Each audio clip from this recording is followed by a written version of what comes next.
to Taqueando. I'm your host, Bill Esparza. I am so pleased that you're still with me here on episode 3. Those of you that have been along for the ride the whole way and giving wonderful feedback, I really appreciate it. Today on the podcast, we're going to be heading to Venice to try Simon, one of my favorite restaurants right now. And today, we'll be talking to Chef Jose Olmedo Carles Rojas. He's the Panamanian chef that's really exciting Los Angeles with modern Central American cuisine. And he's a 50 best chef. His restaurant in Panama, La Fonda Lo Que Hay, is a Latin America 50 best restaurant. And he just out of nowhere showed up in Los Angeles. So we're going to be talking to him. But first, I want to address some things from last week's podcast. First off, I really appreciate the comments you left on our Instagram post. And you raised some interesting points. Some of it I thought I covered, but there's always room for interpretation. And also, sometimes we're not always clear when we're barreling through and highly passionate about salt. So for me, obviously, when you get your taco and I'm not just going to throw salt on it just because.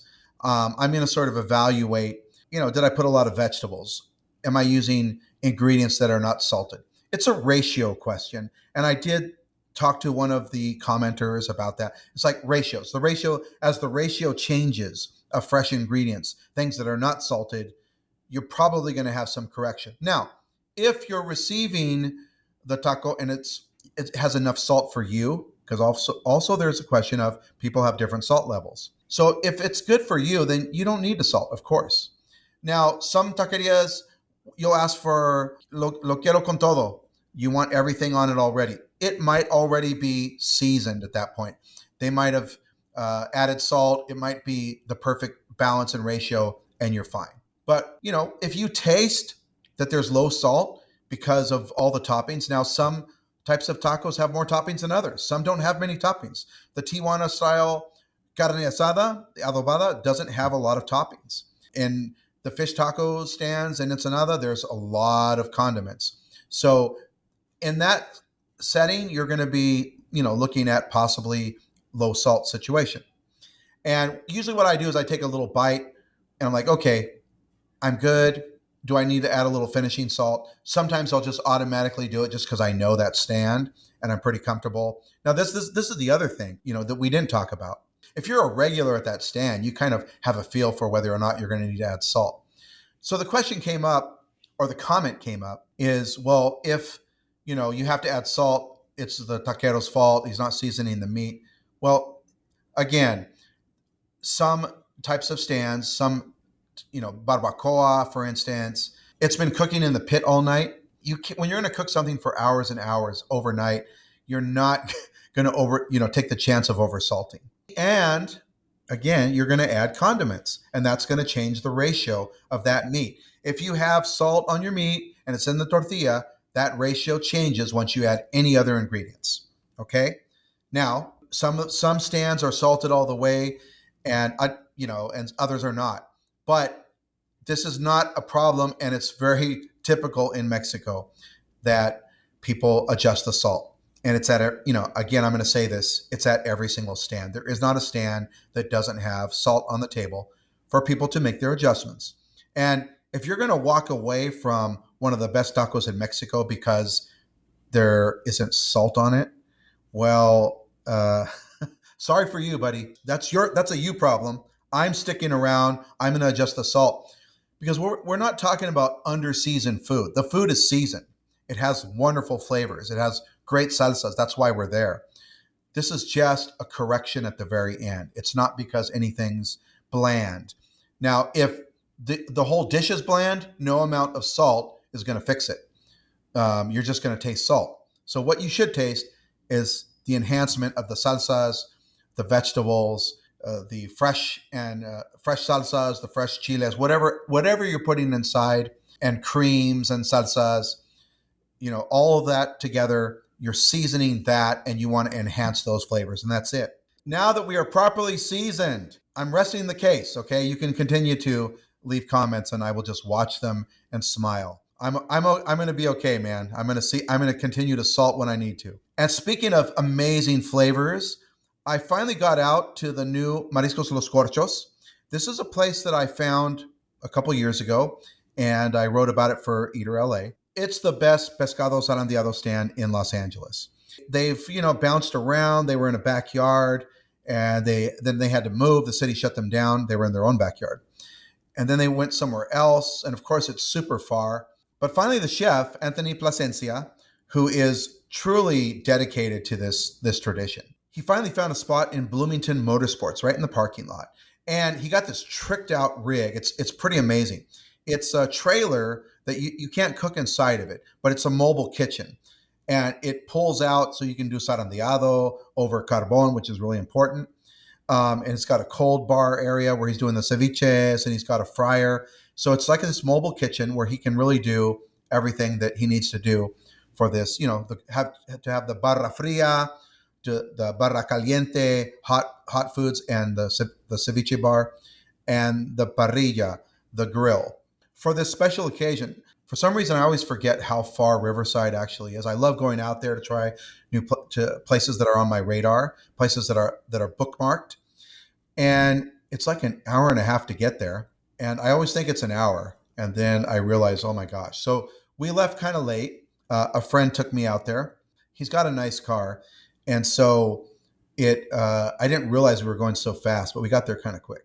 Now, this is something I'm going to talk about a little later in the Q&A, but I did bring a great bottle of wine. You guys know I like wine and street food. Wine is the best beverage it's the only beverage that really pairs with food. I don't care what you say.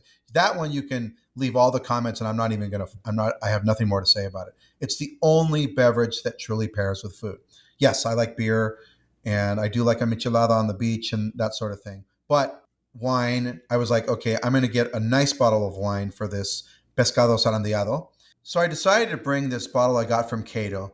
It's a 2021 Sauvignon from Cole Ranch. It's actually an exclusive bottle for Cato, and I thought, what a perfect opportunity. It's a long drive, and we're not going to open a cheap bottle of wine after a long drive like that, an hour and a half. That's a celebration unto itself. Not having traffic on the way, so was all ready with the bottle of wine, and finally, it's been a while. Ordered this incredible pescado zarandeado. He also had us try some caldo de camarón, an interesting torta he's doing that's with a fish milanesa. So that was a new dish. And we also tried his aguachile divorciado, which had a red and green aguachile on the plate.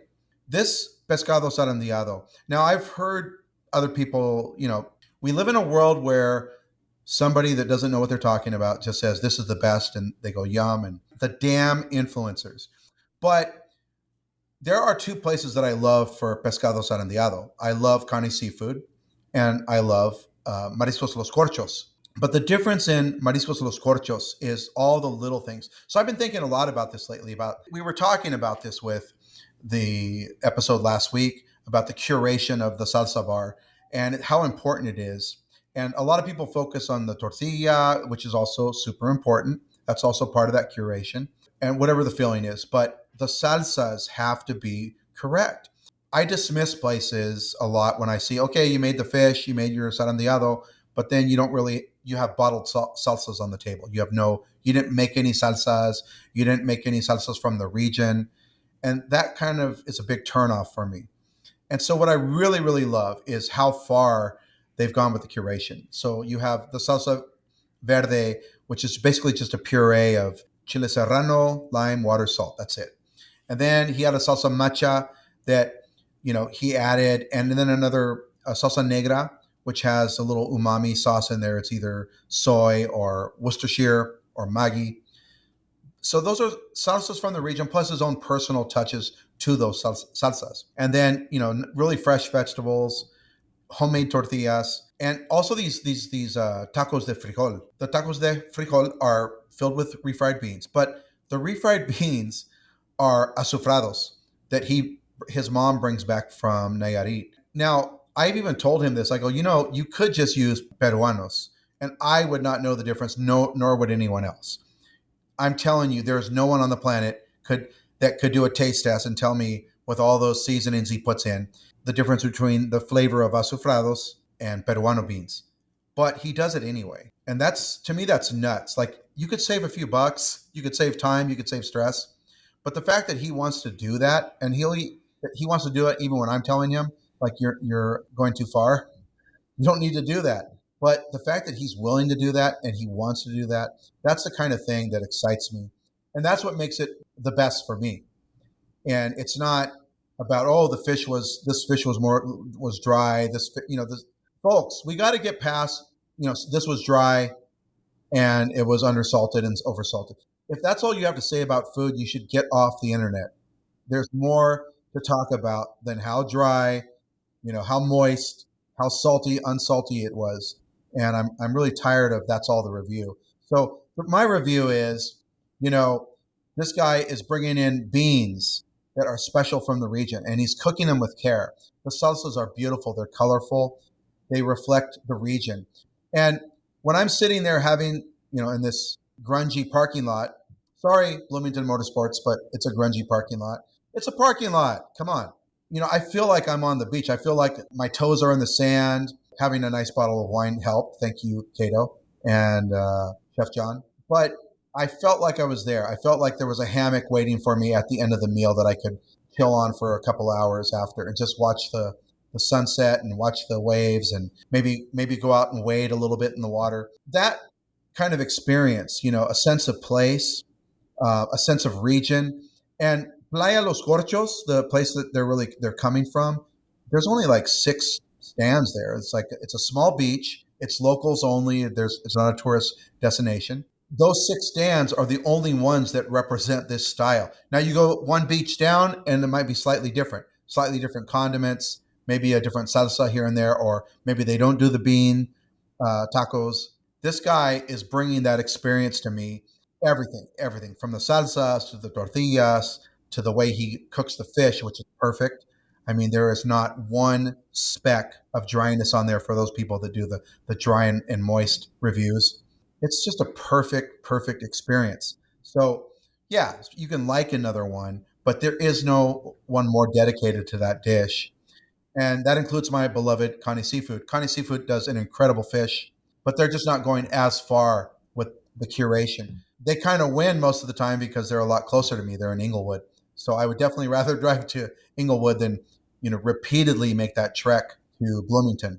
But that's it, folks. Those are the 2 places you should go for zarandeado, but make a special trip. It's worth it. It's an amazing experience and the kind of stuff that gets me excited, it gets me out the door. Coming up after the break, we're going to be speaking to Chef Olmedo, who's got one of the most exciting modern Latin American restaurants in Los Angeles. There are only 3 places for modern Latin American cuisine that really match what's happening in Latin America, and that's Damian by Chef Enrique Olvera. Then there's Paseo in Anaheim by Chef Carlos Gaitan from Chicago and also has restaurants in Mexico. The third one is this lone Panamanian restaurant. It's a modern Panamanian restaurant in Venice by Chef Olmedo. These 3 restaurants together that are really the leaders of the Latin American dining scene in Los Angeles and make the city one of the most important places for this cuisine in the United States. But first, a reminder that Taqueando is powered by Acquired Taste Media. Be sure to check out our other podcast, the LA Food Podcast. This week, Luca is speaking with Ari Collender, chef of Found Oyster and Queens in Eagle Rock, about his new cookbook, How to Cook the Finest Things in the Sea. That drops on Friday. And now, without further ado, vamos a taquear. Okay, Chef Jose, welcome to the podcast. It's great to finally be sitting here with you and talking to you about this food that's really exciting to me. Panamanian cuisine, I knew nothing about. It's one of the few places in Latin America I was truly ignorant about. Like, I dismissed it. I looked at some list years ago and like, oh, they have this sandwich, and I'm like, well, this doesn't seem like it's an important place. Maybe it's like I see things that have Colombian that like are more prominent in Colombia, and I'm thinking, okay, this is not a place I need to check out. And I was sort of that way about Costa Rica, but there's this thing about Panamanian cuisine that it doesn't have for most people. Now it does now for me. I think I have a better understanding, but it doesn't have that one iconic dish or those set of iconic dishes that everybody knows. In Mexico we have tacos. In El Salvador you have pupusas. You know, all these cultures have these iconic dishes, and you can't really say, most people can't say, well, they have a dish that's a household name from Panama. So that's kind of part of the problem, I'd say.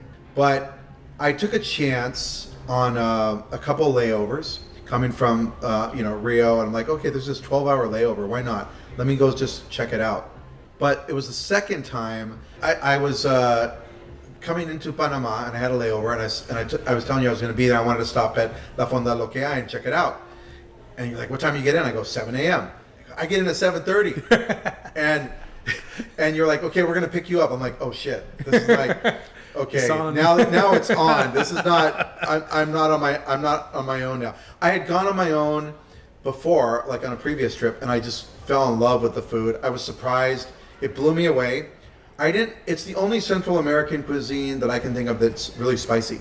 Yes. Like you guys like salsa. Oh yeah. And it's weird because you go from Costa Rica through Belize, and you don't really have spicy food. Well, in Belize they have... Maybe Guatemala, I would say. They don't eat spice. Not as much, yeah. In Belize, they do like habaneros, and they like habaneros. Yes. But the rest of the Mesoamerican countries don't really have heat in their dishes.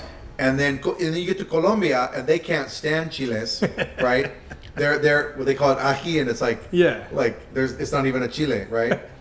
But you guys, I was having this like from a ketchup bottle or something. I was at this fonda, and we're gonna talk about fondas more, and I couldn't believe how hot it was. I'm like, shit, this is hot.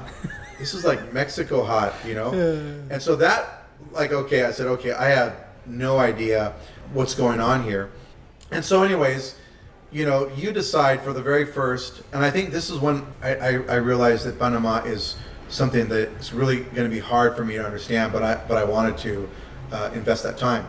And you're like, we're going to go get breakfast. We're going to go to dim sum. I'm like, what? Why are we going to dim sum? Now, you guys call dim sum the other breakfast, the other Panamanian breakfast. So the first Panamanian breakfast is what? Oof. I mean, depends where you are. Well, okay, I've heard it's the salchicha guisada. So that's what I'm saying. Like, it's part, right? So like there are, I would say, breakfast is, when you talk about Panamanian breakfast, there's actually a couple of things that are staples. Like the same way you talk like tacos in Mexico. When you talk specifically about breakfast in Panama, I think that's where a lot of people has like things in common, and they will tell you for sure the salchicha guisada, but like, is it with hojaldra or with tortilla? With a hojaldra, it's like our fried bread. And for us, tortilla, which is not the same tortilla in Mexico, it's like a crispy corn, yellow corn that's like super crispy on the outside, creamy on the inside. Let's say like a half an inch, like thick, round situation. With cheese or no cheese? Is it American cheese, or is it like a queso prensado, which is kind of like the white, fresh cheese? So I think those are the most. When you say American, you mean like the yellow Velveeta slices? Yeah. That's it. I mean, we'll use another brand that I won't say aloud, but we love it. Like. But the thing is that those are probably like some of the things, and it's guisada. But you might be surprised. People might add like fried chicken for breakfast, or like fried chicken hearts. Right. It's super common. Bollos are common. Another thing that is very common too is torrejitas de maíz, which is kind of like a sweet corn fritter, or changas if you are in Los Santos. So when it comes to breakfast, I think actually that's a thing that most Panamanians will say. I would say 90% of the people will say the same thing, but a lot of people will say it's like, hey, we gotta go to dim sum. Nothing else Panamanian. The other Panamanian breakfast. breakfast. So tell me about the place we went to. We went to this place called El Palacio Lung Fung. That literally looks like a palace, like you saw it, right? It's like old school, 4 floors, and then like we go and you went to that place and they open dim sum. I think I might be wrong, but it's I think like 6 a.m. Yeah, and it goes all the way to 1 p.m. We were pretty early, and it's never not fully packed as you saw that day. Yeah. Probably it was like 300 people in that room, 200 something. And then people. You say they open up another part of it. Yeah, that's like, it's so busy that was just like one floor. Like there's a floor that is as big, And I don't know, like for me, like I never knew that's how I got introduced. Like my introduction to Chinese food was through that restaurant. And I think for a lot of Panamanians, and then it's like the whole ritual, like the cards. People come in. I want this. I want that. Give me some sumai. Give me some hampao. Give me some wool tips. Give me like jacao. Like give me the costillitas agridulces. Give me like the empanadas de camarón. Like so, you have like all this thing, and everybody always knows what to order. But also like even if you don't know, the beauty is like they come in with a card and you're seeing it. So right. You might not know the name, but you can go like, hey, give me that one, right? What I was struck with immediately is like, it was such a all Panamanian experience. Like, yep. Black Panamanians, white, yep. mestizo, yep. and it was multicultural. And there were also Chinese yes. Immigrants there that are Panamanians. Yes. And that like here in the United States, it's like you go to dim sum and it's mostly going to be Asian people, yeah. with some of us foodies in there, and even the foodie people are going to be like, hey, help us order, right? Yeah. But you guys, like all Panamanians know dim sum. It's not like yeah. And they're doing it how many times a month, Oof, a lot. It's not like a once in a blue moon or once a year type of thing. Something interesting is like when people ask me like recommendations about Panama, like it's hard for me. I have to think so much. Like, do I recommend the Chinese experience or not? Because this is the thing, right? Like, if you come to a place where, let's say, like New York or LA, where you still have like really good Chinese food, right? Right. Like, do I go like, is that gonna be different for them? So I think that's. But I go like, for us, it's so special, and we can talk for hours about probably like 30 or 40 like world class like Chinese food establishments. Some are like mom and pops, some are a bit more like the Lung Fung and bigger. So it's hard not to talk about Chinese food when you're talking about Panamanian food. Right. It's just not, I don't see a Panamanian gastronomy without it. Well, what's I think really impressive is how Panamanians have not just, like in Mexico we have Chinese food, like from Mexicali, but it's no good. And we have sushi in Sinaloa, right? Sinaloa style sushi, yeah. But it's not any good. And we didn't adopt sushi and just eat sushi or just eat yeah. Chinese food from a region. We changed it. We Mexicanized it, right? And watered it down. But in Panama, Chinese food is Chinese food. And it's not Chinese food for the Chinese, it's Chinese food for all Panamanians. Yes. And that's what's like, you guys have fully incorporated that cuisine. Or I mean, I don't know about other Chinese styles of cooking, but definitely like dim sum. It's definitely more the Cantonese kind of like cooking yeah. that is the most, the one you see the most in Panama. But there are like little pockets of like outside of that. But definitely I would say it's mostly Cantonese, the influence that you find in Panama. Right. Yeah. And it's even at your convenience stores. Oh yeah, like exactly. I told you, right? Like you go in the convenience store and there's always like a little steamer that has at least two things, which is shumais or shumai or whatever you want to call it, and hampaos, right? With hampaos we call like the steamed buns, right, with pork on the inside. At least in Panama, that's how we call it. I don't know if that's the name in English, but in Panama it's hampao. Right. So every convenience store basically has the dim sum. It's not called convenience stores. It's called chinitos. Chinitos. Because probably like 90% of the convenience stores in the country are run by Chinese families, right? Right. So it became kind of like a thing. So even that, right? Like you don't say pulperia or tienda de conveniencia, like it's like abarrotes, like we say in Mexico. Even if like the store is not owned by a Chinese person, it's still a chinito. So Chinese came to build the railroads. Yes. Just like in America. I would say like around the same time, because you have like it was first before the canal, like yes, because it was 170 or so years ago, a little bit more or less. Around the same time, the La Fiebre de Oro, like the gold rush happened right. in California. Yeah. So they were building in San Francisco too. That's why like a lot of the travel happened, like, right. Through the Pacific, then Panama goes back to Europe, and vice versa. And so today, with all this history, so when people first, when you first opened Simon here, people were coming in and seeing dumplings on the menu, and they're like, what do you mean Afro-Caribbean dumplings? Yeah. Right. So what was that like, trying to explain to people that it's such a common thing in Panama? I would say most people I think they just enjoy food, so they're happy to have something tasty. Right. But then, like mostly people that was trying to look for something to critique, Right. they will say like, I don't get it, right? Like what's dumpling has to do with this, right? And it's okay. I mean, not everybody has to know, but I think that's where education. That's why we do things like this, so we can educate people a little bit and tell them that things are not just what they think of her. You know, people think about Panama, they think rice and beans, probably. You know, like Right. maybe they think fish. You know, something like that. But like they don't know. I how honestly diverse. think people don't have a clue. They don't have a clue. And I was one of those people, you know. But right after we did dim sum, which was amazing, and I felt like, you know, this is as good as dim sum I've had in San Gabriel Valley, like at the best places. It was really great quality. But then we go to your restaurant and went through a tasting. So La Fonda Lo Que Hay opened in 2016. Yes. And you also had another restaurant called Donde Jose in 2014. Yes. But the other thing that a lot of people don't understand too is like Mexico, Enrique Olvera just celebrated 25 years of Puyol, so he's at the beginning of modern Mexican. Yeah. Modern Panamanian is even younger. So young. Like how long?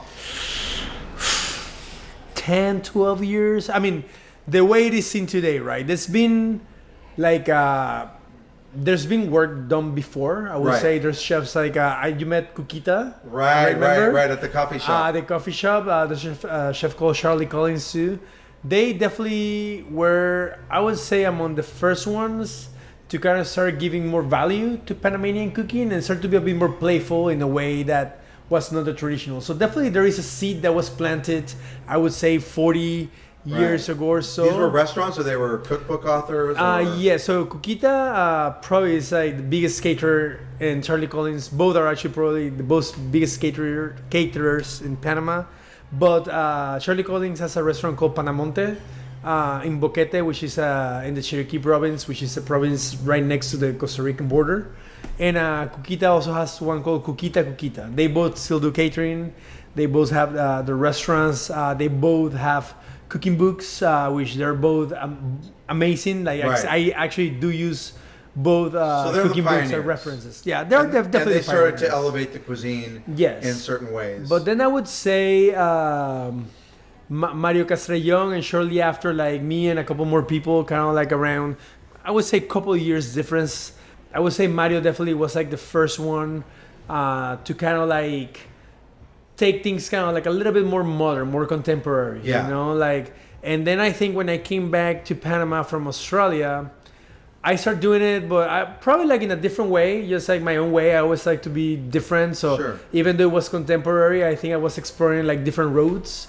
And my restaurant was smaller too, tasting menu only. So I think I had a chance to be a little bit Donde Jose. Yeah, it was only like 12-seat tasting menu restaurant, you know. So I had a chance to do like weird stuff, you know, like just fuck around with the ingredients that probably were like very uncommon, that you couldn't get like too much because, you know, like you don't have a big restaurant, like these snails from, you know, like this particular place in the mountain, or like this fruit like in the middle. I used to go like in the weirdest like foraging trips, and because the restaurant was small, I was able to do these amazing things. And probably like because I wasn't as experienced as Mario or other chefs, and I didn't have like a long trajectory cooking for other people, I really didn't. I kind of, I don't know, it's like a bliss sometimes where you don't have like so much kind of like a background, because you start making shit up, you know, and sometimes it's amazing. You know, and I think that's kind of what happened with Donde Jose. I was just like doing things with no rules, no classic technique, nothing. It's just kind of like I trying to figure it out, like a way to put my belief of what Panamanian food was at that moment, you know. And I think I'm still trying that way, but maybe a little bit more structure. Yeah, and so well, I mean, again, there wasn't much to go on. Yeah. So then the pandemic happens, and you kind of went with La Fonda Lo Que Hay. Yeah, so like after Donde Jose, like I opened Fonda Lo Que Hay, and at some point I was running both places. 2019, probably were like, we just moved Donde Jose to a new location. It went from being like a 12-seat to be where Fonda Lo Que Hay is today. Yeah. That actually for 3 months was Donde Jose, and then the pandemic hit. So it was Donde Jose was like growing. It's like, okay, it's not a 12-seat anymore.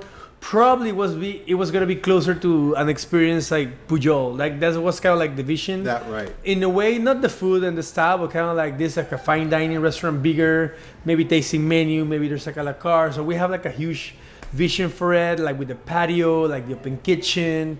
It's like a dining room. It was just like the next, like the evolution, right?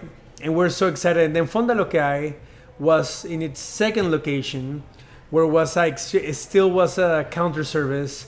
We have 30 seats, open kitchen, and we're doing like 300, 400 people a day with 30 seats. Just like that was like a machine nonstop. So we were like in the most beautiful moment, and then pandemic happened. And to make it very short, we made decisions, and we ended up closing, distancing, and this and that, and a lot of things happened.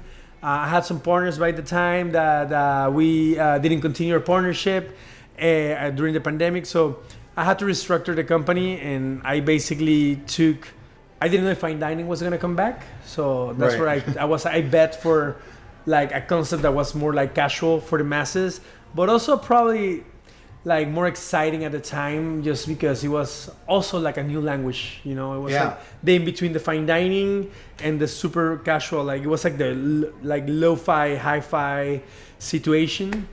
So I bet on that concept, but then in the new space that had a patio, that had like all these things, I could be doing the distancing, and I put both my teams under one roof, which was a very interesting transition. Having like some people that was like fine dining, and then other ones that was like a bit more rock and roll, and then trying to understand what's that place in the middle, which honestly, like even though we did that change in 2020, I feel like only like a year ago we finally understood that. Now we are like, okay, this is Lo Que Hay. Right. And so Lo Que Hay means what it is, what we have, whatever there is for that day, right? Whatever it is. And it's based on this tradition of Panama de Fonda, which you and I were talking about. Like, I started exploring fondas, and there's different types of so where Mexico has. I'm using Mexico as an example of having a lot of eateries with different names, but fondas can mean a lot of things in Panama, and it's a lot of types of styles where you have all these stews, and you have rice and beans and pasta and potato salads. And you guys, I have to say that my first experience, I was very confused about how to, like, okay, am I supposed to have spaghetti and rice? And they're like, yes. Okay, and then beans too, yes. And then you pick a stew on top of that, and then you're putting the red potato, the rusa on top. Yeah. But like there's this style of eating that you guys have is really amazing, and it's very broad. Yeah. It's a lot of dishes. Yep. And so how are you taking that tradition? Because La Fonda Lo Que Hay is a fonda that's not a fonda. Yeah. I think at some point I started saying that we were not doing Panamanian foods or not even contemporary food, but we started saying that we're doing food that speaks about Panama, right? Because I think it's hard to even understand till the day, like, or to explain in a simple way, like what Panamanian food is. But what I understood is that you can tell different things about it in one place, right? So we start taking elements from fondas, or we started getting inspired by ingredients, or we started getting inspired by like the many influences, or a moment in time, or our own, way of eating in my house versus the way, my sous chef used to eat in his house, and starting getting like all these kind of like different components, and just starting doing food that represented that, So these days you might go to Fonda Lo Que Hay, and you might find a version of pescado frito a lo macho, which traditionally is like a fried fish that you eat like in the seafood market, and it has like a seafood stew on top, and it comes with patacones. So we might do like a refined version of that, where like it's like the most amazing crispy skin, moist snapper fish, but then there's like a very complex like seafood stew instead of on top, like maybe on the side, and there's like a lot of sauces and condiments on the plate and patacones, and you almost have like this party on your plate that you kind of like start building. Or like the one pot. Or the one pot. One pot is, tell me about one pot. So one pot is a particular dish mostly eaten in the Colón province. Colón is in the Caribbean side of Panama. It's probably where back in the day it was probably the most important city. It's still a very important city, I would say. And culinary wise, probably it's one of the richest in the country. And one pot means basically like a dish that everything is cooked in one pot. It's a rice dish that it could be mostly it's like a surf and turf. Right. The turf part usually is we call it rabito salado, so it's like a salt pigtails. And it could be in different ways. Sometimes it's like bigger, sometimes it's like just for flavor.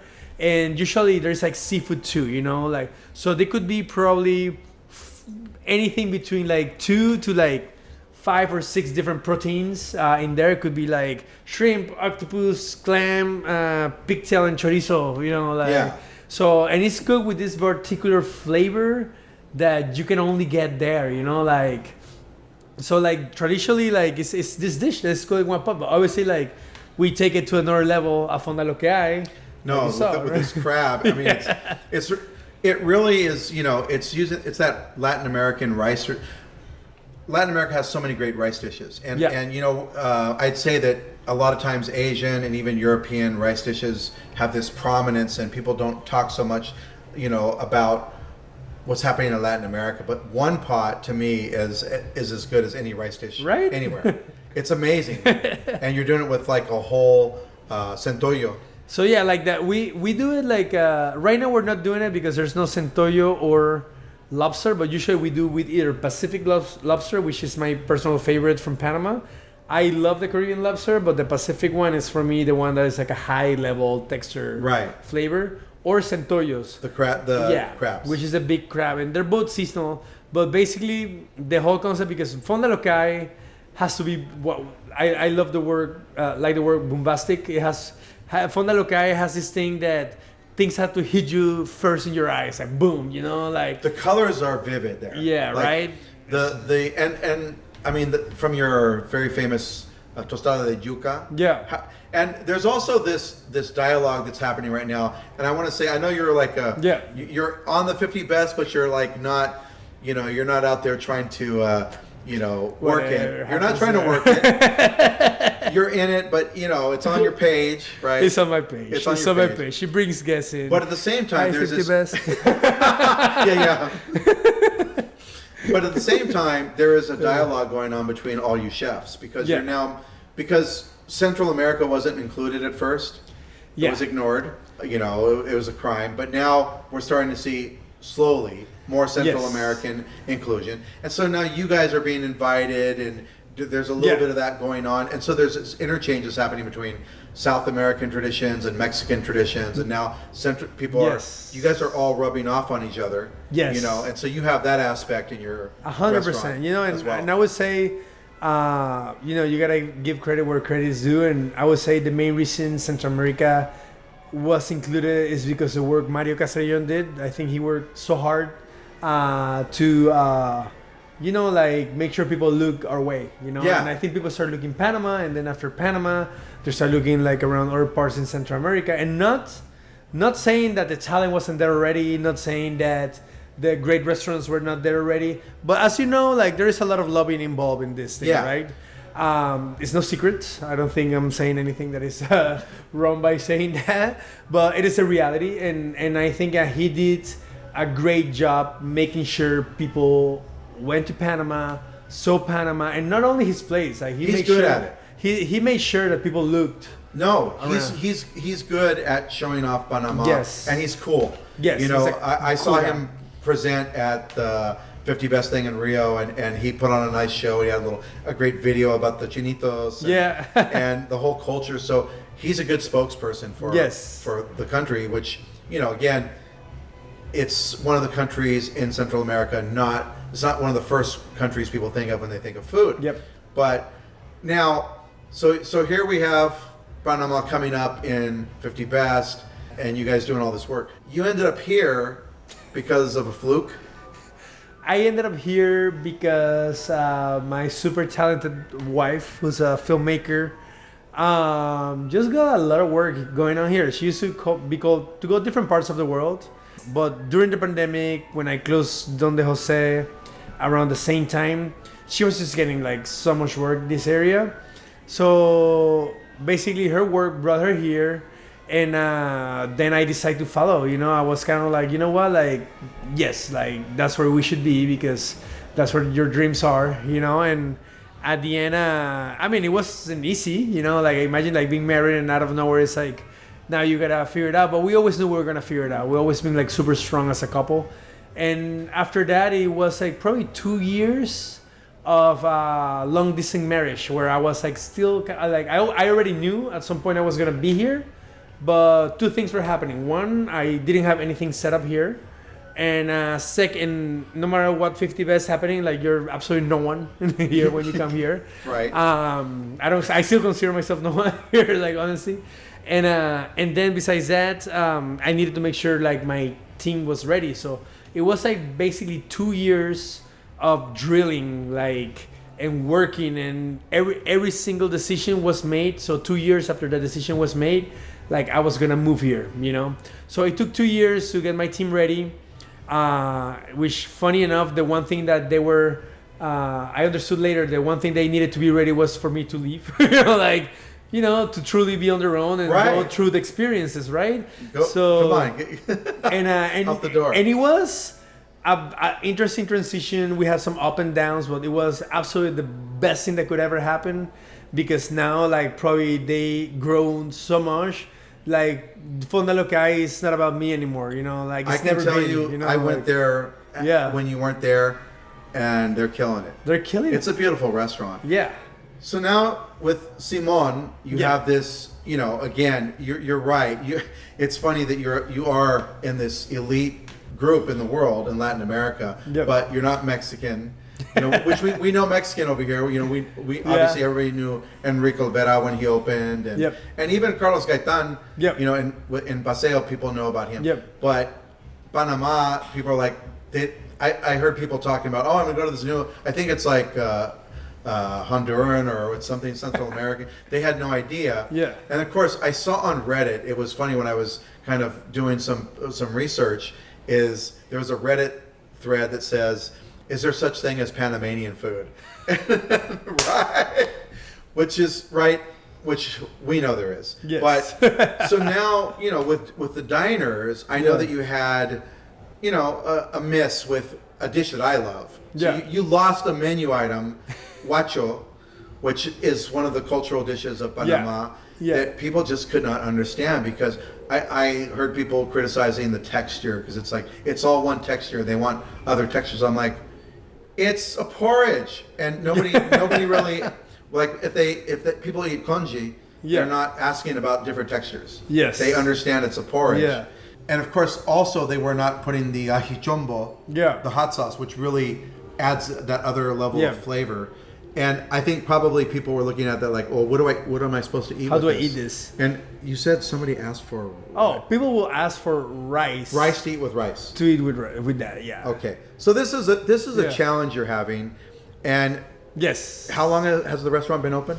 So I think we are a little bit over, maybe like just 2 years now. Maybe like I would say. Right. 2 years. So you've had to make some adjustments. So yes. Can you talk about that experience of really, Panamanian cuisine or the idea of Panamanian cuisine and now trying to represent Central American cuisine here in Los Angeles? Yeah, I would say like the biggest challenge has been like, more than a challenge, I think it's been kind of like understanding that like sometimes I gotta hold back to show things that are like very unique from our country because people necessarily isn't ready or maybe is not to what they're used to. So things like the huacho, for example, we will have 50% of people saying like literally this dish changed my life. It's so amazing. I know for you it was like amazing. I'm kind of pissed tonight that I didn't have it. And then you will have the other people that will have it like probably next to you the same day you have it. Like maybe it was cooking the same pot I was cooking yours at the same time, flavored the same way with the same love, and then we just wouldn't get it. You know, Right. I don't know if it was, I don't know if it's like a expectation thing, or maybe the way it's explained on the menu, or people just comparing, like, because they never understood, like they were expecting like more like a traditional porridge that is like more subtle with condiments instead of this like heavily spiced like guacho, which is the way that we eat it in Panama. So definitely I think with dishes like that, and I would say probably like that's been like the one dish that's been a challenge, but I'm not giving up. I think like I will find, you know, whenever people is kind of like they don't expect it, I'm gonna hit them with a guacho again, and you know, like see what happens. You know, like I know one day people probably will be more open. You know. Yeah, I mean that's another challenge, right? Is that how do you pull back without losing the essence of the restaurant? Because this is the problem. Yep. Is that you start to I've seen other restaurants in LA, I'm not going to mention, that like they're coming from a point of view, South American, Central American, and they pull back so far that there's nothing left. You know, there's nothing left of that cuisine. And then when I go there, I'm like, well, what was special about coming here, and the idea of coming here is now gone. Yeah. You know, with a crowd that. Yeah. Let's face it, they don't know anything about this cuisine. And even when they're here and loving your food, they don't even know, like they don't have a connection to it. They just like, oh, I like this restaurant. Yeah. And they like your flavors, and they like the spice that's here. Yeah. But they don't even realize that, you're coming from a place that's spicy. So there's a lack of understanding, but it's Monday night and you're packed. So you're doing something right. Yeah, I think honestly, like there was a little moment, I would say, like, and it was probably like 4 to 5 months ago, where I tried a couple of dishes, thinking of like what LA likes around all restaurants, like people like this or like that, and I was like, I'm gonna try to do a Panamanian version of this, right? Like still with our flavors, with the spices, and they were delicious, they were good, but every time I would put those dishes out, I felt like a part of my soul was like gone, right? You know, and no matter how good, how tasty they were like, you know what, fuck it, like let's never forget who we are and the reason we became special, right?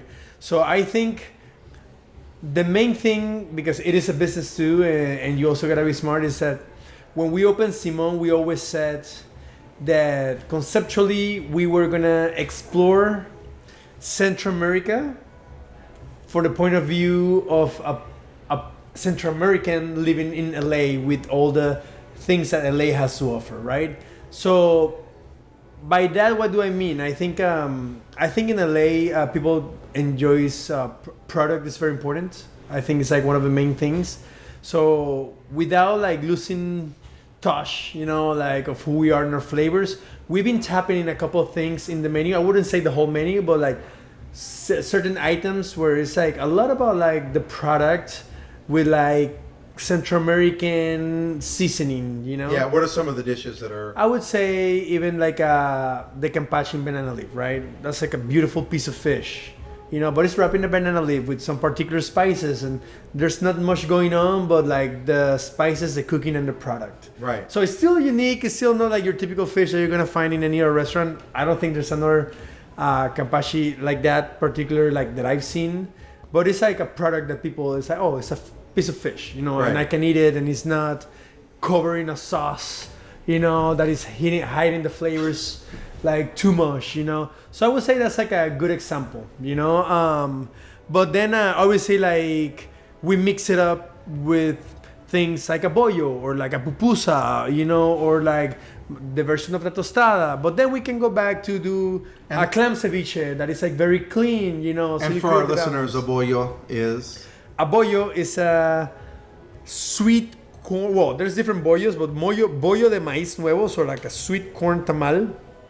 Bollo is like a tamal shape. It's more cylinder shape. Yeah. And it's not stuffed. It's just the corn. And it's very common in Panama. So here we do kind of like with sauces on top, but the one that you have in Panama. And it's a breakfast dish, and it's typically... It is breakfast, but it's also like snack. Okay. But it's mostly breakfast. And it's usually covered in a cream. Traditionally, like people will slice it, and they will like, after it's like if they let it cool. Once it's cold, like they slice it and then they will cook it like in a little bit of butter in a pan, and that's kind of like with maybe some cheese or something like that. They eat it. But then you also have bollo preñado, which is kind of like a stuffed bollo, which is again not a tamal because tamal for us is completely different, right? You know. And bollo preñado traditionally has like a chicharrón or cheese on the inside, or our version of fonda locay that you had, which is like with the octopus, you know, but zero traditional, right? But no, that's like on steroids. That bollo, it's so full of flavor. Yeah. So I think in LA, we are trying to be ourselves, first of all, but also like we are a sexy restaurant. Yeah, we are a place that is definitely trying to show people that Central American is not just the mom and pop's place, which we all love. Like I freaking love like mom and pop Central American restaurants. But like the Central American food could be like talk about when it comes about like high level, you know, call it fine dining or just like dining in general or just contemporary food. Like we can compete with anybody in the world, you know. We're just our own thing, and you might like more Central America or you might like more Chinese or more Mexican, but we are in a conversation, you know. Nobody can deny us now, you know, and that's what we're trying to do, you know. Yeah, absolutely. You know, and we were talking about this, you know, a lot of people like to kind of explain Panama as a cultural fusion, but all cuisines are that at some point. Yes. But it's really this cultural maximalism, that, right? Where you're incorporating so many things that are part of the everyday diet, like eating dim sum. But I think what's really interesting to me right now is that a lot of people don't know this, that Salvadoreños are the second largest group in Los Angeles, like after Mexicans. Other people say, it has to be Chinese or other. No, it's Salvadoreños are the second largest group after Mexicans. And maybe the third or fourth is Guatemaltecos. So Central Americans have such a huge presence in here in LA, but they're not in the conversation much when it comes to food in most of our publications. I'm gonna say I'm an exception. Yeah. You know, I'm gonna toot my own horn here. I'm a saxophone player, I can do that. And I do I'm always covering Central American cuisine. I love it.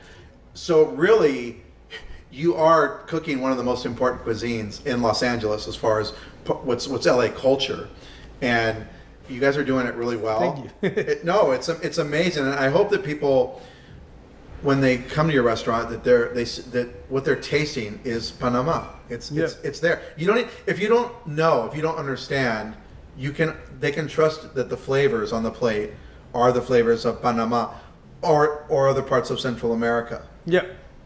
No, definitely it's exciting, and honestly, like I think talking to you like a year ago or so, or when we met, you were telling me like that at least then. I think now there's more. Like we didn't even realize that probably like we were like, if not the only one of the only like contemporary Central American restaurants in all United States. Yeah. And it's crazy. That's trippy.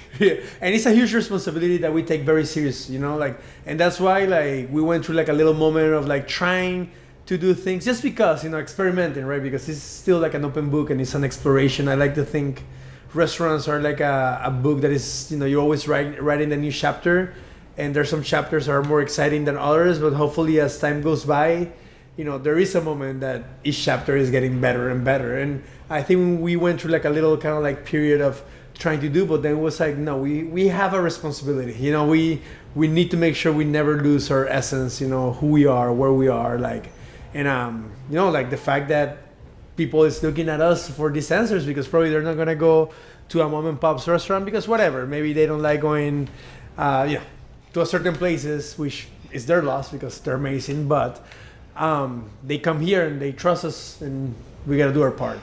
I think that's it. You just have to come to Simon and just trust, right? Because the universal part of it is the flavors are amazing here, you know, and obviously you've been here for 2 years. You guys are packed on a Monday, you know, and most restaurants are struggling right now, and you guys are doing really great out here. So there definitely is an attraction for what you're doing, even if you don't understand it. So that's it. Come to Simon. Don't, if you have questions, you can ask.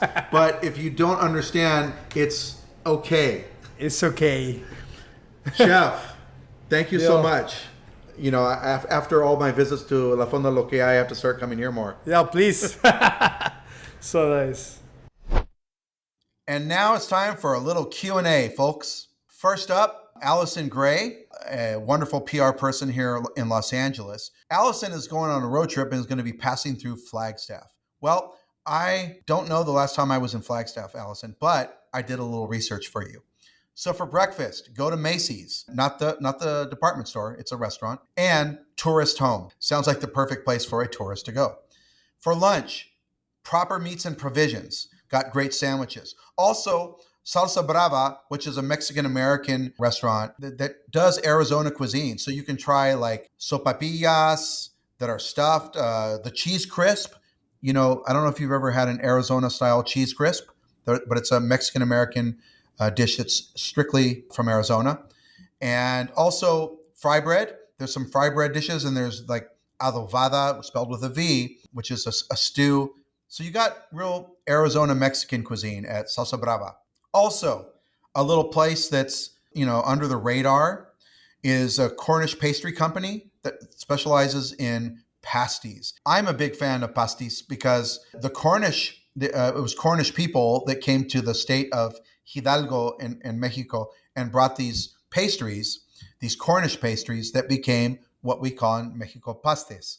And pastes are now filled with choripapa, mole, all kinds of Mexican dishes for fillings. But yeah, this is a special dish from the Cornwall region of England.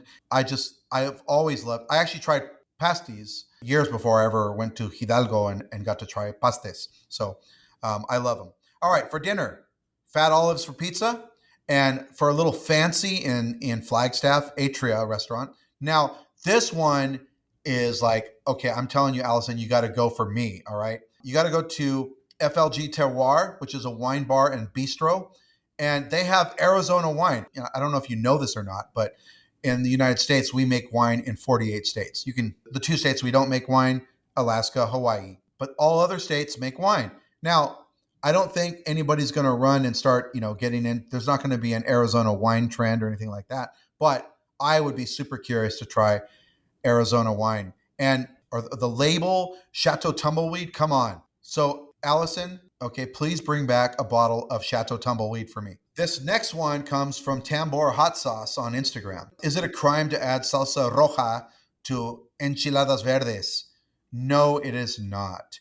So remember, in Mexican cuisine, we layer chiles, we layer salsas, we layer spice. So it's always okay to add any kind of salsa you want for whatever, as long as it's for, a purpose. So if you want to add salsa roja for the heat, because you have a mild salsa verde, which is going to be more, acidic and bland and more mild. For me, what I would do is I would, take a slice of the enchilada on the fork, and I would add a little salsa roja to that bite rather than just dumping it all over the place. I always want to keep my salsa intact, but no, it's not a crime. There are people out there, Tambor Hot Sauce, that are going to be coming for the both of us for this, but that's okay. From SWAT7D on Instagram, is there pescado zarandeado as good as Tepic? Well, first of all, I don't know that I would go to Tepic for pescado zarandeado. I would head to the beach towns. First of all, I would head to Playa Los Corchos or Mexcaltitan for the zarandeado experience. But Mariscos Los Corchos and Connie Seafood, which I already mentioned in the podcast, those are your places that are just as good as Nayarit. Admiral 2110 actually, you asked me this last week about, and I didn't get to it, about regional salsa macha. I know that there's regions where they use it more than others. So it's really popular in Tijuana and actually Baja California in general. But at the marisco stands in Ensenada, at the seafood taco stands in Tijuana, you're going to see salsa macha as a very typical salsa. In Colima, it's also popular there. In Oaxaca, you'll find it with chapulines. Now, this is a dish that I know sometimes there's certain cultural appropriating chefs that want to like trademark chili crisp and shit that, said, well, it's like an Asian thing. Well, it's a salsa and all chiles salsas originate in the Americas, specifically in the area we call Mesoamerica. Every single sweet and hot chiles, they all come from there. And that's how they made their way to Europe and Asia and Africa.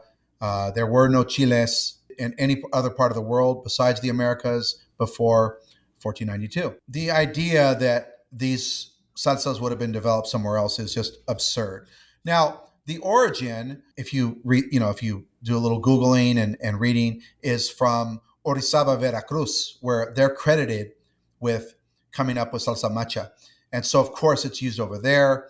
But I want to say that there are certain chiles that are used for this that are national. They're not regional chiles. Like chile de árbol is in every state in Mexico. That's not a regional chile. It's used more in other parts, but it's one of those workhorse chiles that you're going to find all over Mexico for heat. So that's one of the ones that's used in there. There's seeds that are used. So I found an article that's actually on the Macienda website that says the indigenous people of what's today Veracruz created salsa macha using chile morita, sesame seeds, and salt. And that's like the original base of, but sesame seeds did not come till after the Columbian Exchange. As chiles went to Asia, Africa, Europe, other parts of the world, the same sesame seeds would have come into what's today Mexico. Now, there would have been other seeds to use. So it's very easy. Could have been, pumpkin seeds, which are also used today in salsa macha.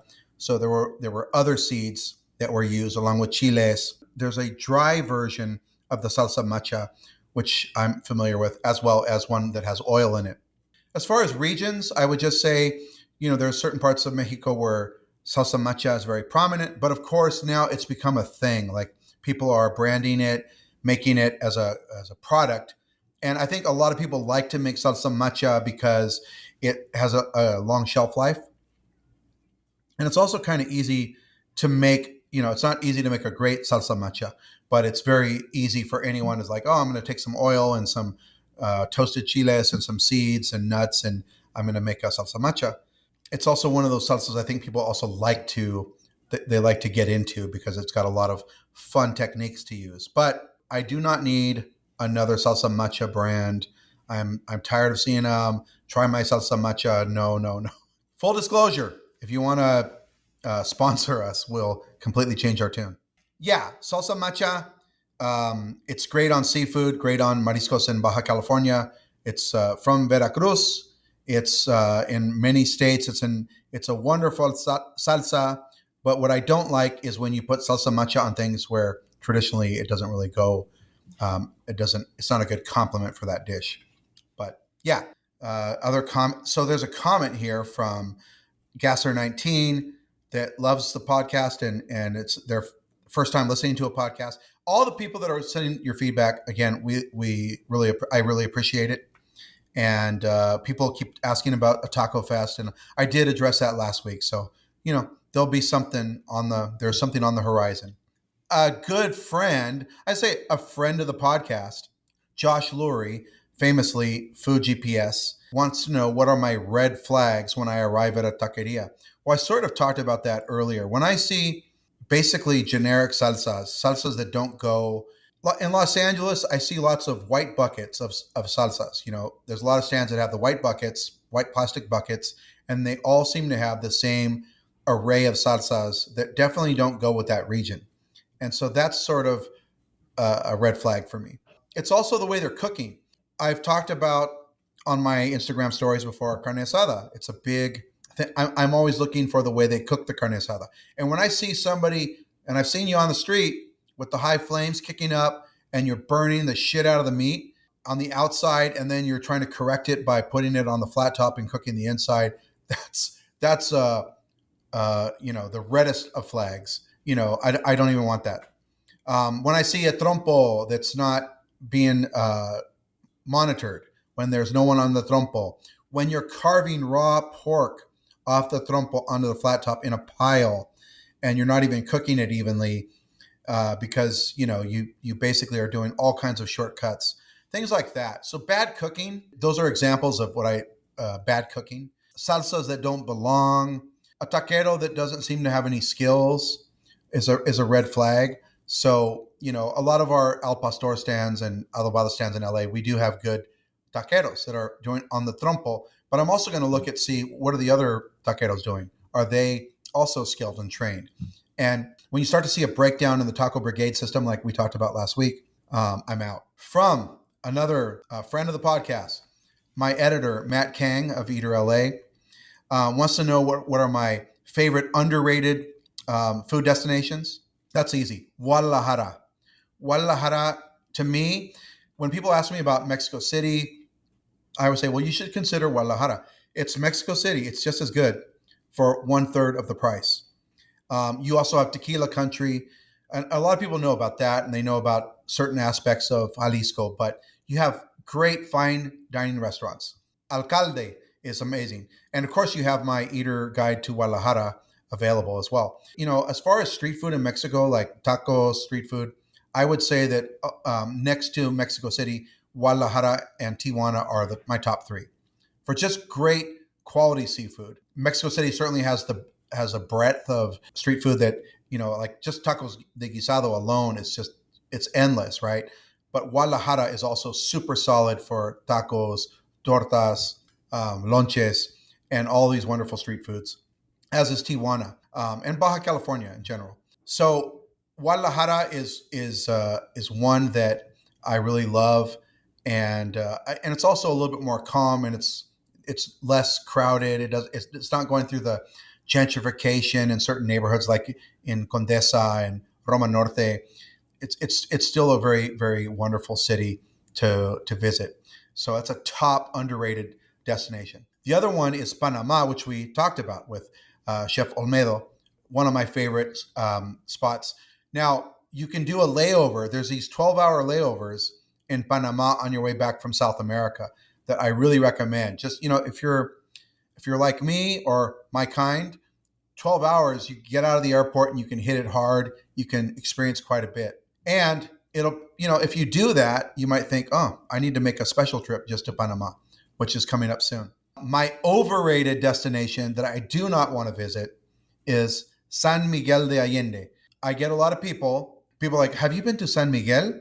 I'm like, oh my God, just don't even mention it around me. It turns my stomach. Now, I went for work years ago, and I had a good time. I actually enjoy other parts of Guanajuato better, like the city of Guanajuato, and I love it. León, I had a great time in León, but San Miguel de Allende is it's too gentrified for me. It has lost its flair because of that. But there are plenty of other colonial towns in the area where you get that beautiful architecture.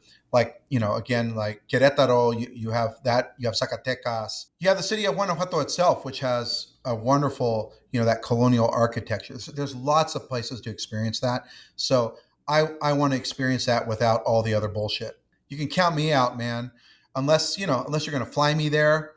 Since we're soliciting today, apparently, if the city of San Miguel de Allende wants to sponsor us, we'll also, turn over a new leaf. I have time for one more. Okay, I'm going to just, fess up. I was a little lazy last week. Because I hadn't been to Quito, I said to a very, very devout listener of the LA Food Podcast and my new podcast here, asked about Quito. And of course, I just said, well, I hadn't been there.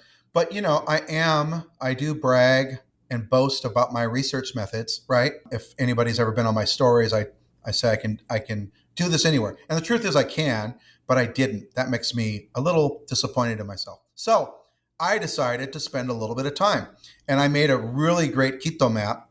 I messaged Anthony Rothman, and I was like, hey, you're going to Guayaquil? And I'm kind of pissed that I did both. But no, I have them now. So I have them for good. So Quito, I love Ecuadorian food. The only place I've experienced it is in New York. So whenever I'm in New York, I head to Jackson Heights, and Ecuadorian food is one of the things that I have to hit.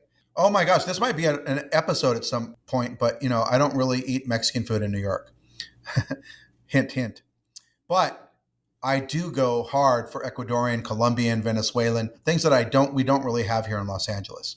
And so I always go to the little street carts that do Ecuadorian food, and it's amazing. Now, what I said on my stories before is the best way to research is kind of, I think, I don't know if it's opposite, but it's not the same. Most people just like, they want restaurant recs. Like, give me the restaurant recs. Or they'll look at a list of dishes, which actually I think is more useful. Look at a list of dishes, but then that's usually limited. Here are the 10 dishes you have to try in Ecuador.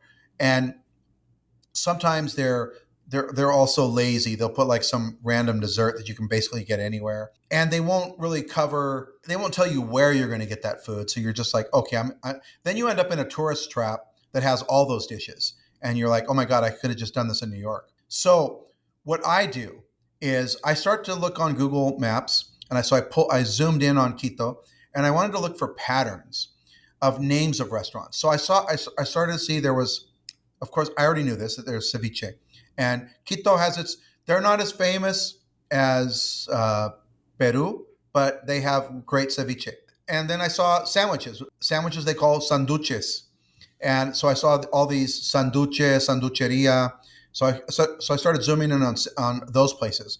And then I bookmarked a bunch of those. And then hornados, which is roasted pork. And then I saw fritadas, like fritadas this, fritadas that. And that's deep fried pork. And then there's places that just kind of, they're a dead giveaway. Comida típica, which is sort of like a family style restaurant. Now, the other thing is that we look for when we travel in Latin America are fondas. Okay, fondas, we call them fondas in Mexico. And those are the mom and pops that have a short menu of regional cuisine. In Costa Rica, they're called sodas. Every Latin American country has different names. But in Peru and here in Ecuador, they call them picanterias. And picanterias are where you get typical food. So then I started seeing picanterias, and I just put in the Google search picanteria, I put hornado, I put fritadas, and then I just started seeing all those places. And then I looked on their pictures, and I started to see places that look good to me, well done, fresh, good plating, good plating in a traditional way. And I also saw tripitas. So there are places that specialize in tripas. And of course, just like Peru, Ecuador is famous for cuy, guinea pigs, right? Yeah, I know some people are getting sad right now, but we're going to eat the guinea pig when we're there. Also, chifas. Now, again, that's a dish we associate with Peru, but they also have chifa and chiferias in Ecuador, in Quito. So I found a bunch of those places. And so after I did all that, I probably have 75 places already on that map between Quito, Guayaquil, and some other regions. So, Mr. Rothman, I have a badass itinerary for you of suggestions where you can get all these kinds of foods. Now, there are some fancy restaurants, that are the 50 best kind. So there's like Pez Vela, Cardo, Somos, Urco, Zazu. So those are, fancier places you can go to. But, another dish, motes.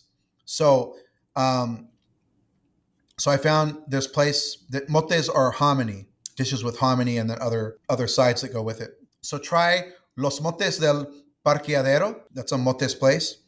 There's a sanduche de pernil, which is pork leg. I think it's sanduches de pernil guayacos. So try that. Empanadas. Again, you're going to see that on the map. Lots of empanaderias. So there's a place just called La Empanaderia. So go there. Platos típicos Florcita. That's a good one. Mario's Cevicheria for ceviches. Fritadas, El Sabrazón Quiteño. That's the one for fritadas. Chifa La Reina Camal. That's for chifa. And then over here I have Hornados El Mirador de San Jose for hornados. And then for cuy, El Rincón del Cuy Zambiseño. And another typical restaurant is El Café de Mi Tierra. And I think, if I recall, El Café de Mi Tierra is going to be for breakfasts. So you're going to have dishes like mote, which is a breakfast dish. There's another typical breakfast dish that has eggs in it called tigrillo. And you're going to find that at El Café de Mi Tierra, I'm pretty sure. If not, you can look at some of these. I kind of jotted these down on a card real quick for you. But you can look through and check out the menus. Another one is Huasimaito, which has an Amazonian cuisine. So there are Amazonian restaurants as well. And, Ecuador doesn't have a famous steak tradition like Brazil or Argentina or Uruguay, but they do have parrilladas. So go to Parrillada Artiega Sur for Ecuador-style parrilladas. And then if you want to try tripas, I don't know how long you're going to be there. It's a lot of stuff, man. You know what? I did all this work. You're now required to go to all these places and report back to us. Las Tripitas Miski. So that's another one. I think that's it. That's a lot of stuff. So now I've been to Ecuadorian places in LA, the very few we've had over the years. I've always tried them in New York, but I just did this in a few minutes, just Googling and trying to find patterns of restaurant styles. So for me, once you get the styles of restaurants, like in Mexico, we know to look for fondas. We know to look for cenadorias. We know in Spain to look for tabernas. So every country has its style of eateries, and that's where you find the regional food. And it's much better than going just off a list of restaurants, because sometimes people will give you a list and you won't even have all those foods. You're going to miss on all the specialization that exists in a place. Okay, Anthony? But I'm serious, man. Go to all the places. We're going to be pissed if you don't. And that's it for today, folks. If you like what you're hearing, please leave us a comment and a rating wherever you listen to your podcasts. Stay tuned for next week, and we'll be back with more.